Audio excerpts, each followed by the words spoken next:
Peace and love, everyone. Peace and love. Now, today I want to discuss the Cathar, who they refer to themselves as the good men and women. Cathar was more given to them by their suppressors and persecutors, the ones who killed them off, the Catholic Church. They sent a crusade after these people, forced conversions and interrogations and tortures and mass slaughters, burning alive at stake. And the crusade that was against them, which not many people speak about, was the Albigensian Crusade. Now, they began around the 13th century, but their origins stretch back much further to an earlier form of Gnosticism. They urged a simple life. They were pacifists. They urged to be peaceful and live a holy spiritual life. Now, as I said about preaching non-violence, they also preached equality and free education and liberation of your soul.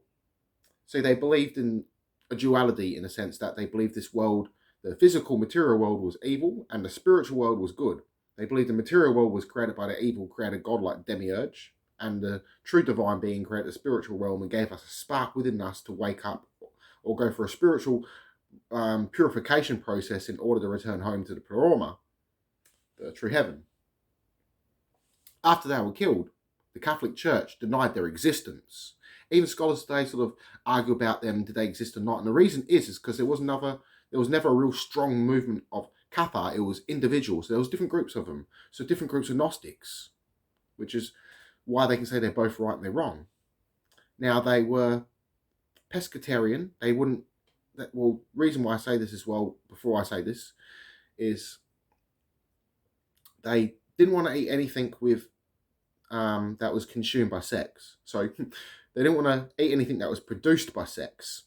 Now, back then, even Jews believed that, not all, but they believed that fish weren't reproduced. They just believed that they just simply split into two and strip it.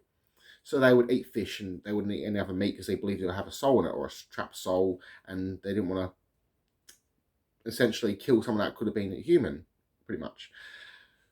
So they also, at the end of one's life, pretty much near the end, they would do a purification process, a single sacrament. And if they were caught doing this, they were burnt alive, and so was the person about to die. They would kill that person even had cancer or was old. But this was called consolamentum, and this person would starve themselves pretty much to death with this person. Like the bishop sometimes would pass away, didn't have a priest, had a bishop, but the bishop would starve themselves to death, when this person would starve themselves to death when their life was ending, and they would sit there and struggle with them and also feel their pain. So they would pray for them, for their soul to no longer reincarnate anymore. They also carried medicine everywhere they went, so they would heal sick for free. They would also teach people how to read and write. They were one of the first people to bring paper into Europe, the first paper bearers, which is pretty interesting. Now, they also spread throughout Italy, southern France, which was their main stronghold, which is where they were most accepted and their philosophy really spread. They also went into small parts of England and even Spain. When they were persecuted and killed, it wasn't just them killed. Some Catholics were even murdered alongside the Cathars because they tried to protect them from the persecutors sent by the Catholic Church and Orthodox Church. They said Christians shouldn't kill, but the Catholic Church didn't care. They were slaughtering millions. They killed up to 2 billion people, which is horrible. Now, the Cathars also didn't believe that Jesus was in the flesh, but a spiritual being, but only appeared to be in flesh. So this was also seen as heresy to the Catholic Church. They also denied the Catholic Church, which is another reason why they earned their wrath. They said that we didn't need to go confess our sins to a stranger. Rather, it's your own alone time with God. Rather, they seen God as a part of you. So pretty much they were Gnostics, but they were ultimately come down from ones who were taught by Mary Magdalene. And later on, all religions changed. They sort of split, and Gnosticism changed, and ideals, and eventually that emerged as a Cathar around the 13th century. Now, they sort of believed that human souls were sort of tricked into living this physical world by this evil creator God, and the true divine gave us this spark in order to return home back to the spiritual realm, which is the pleroma.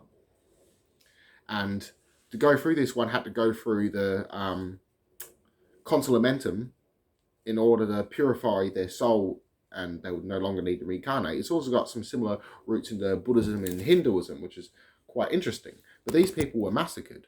Horrible events by the Catholic Church. History is written by the winners, and in this case, the Catholic Church, the ones who wrote about them. So they try to deny their existence. Full cover-up. Horrible. Evil people. So it's lucky that we know about these people. It's possible that they did survive, though, that they went underground. And some sort of their legends and myths sort of survived. And it wasn't really until the rediscovery of the Nag Hammadi library that Gnosticism has started really flourish again. So there's just a little bit of information for you all. Peace and love. I love you all. Connect to one and soul. Namaste.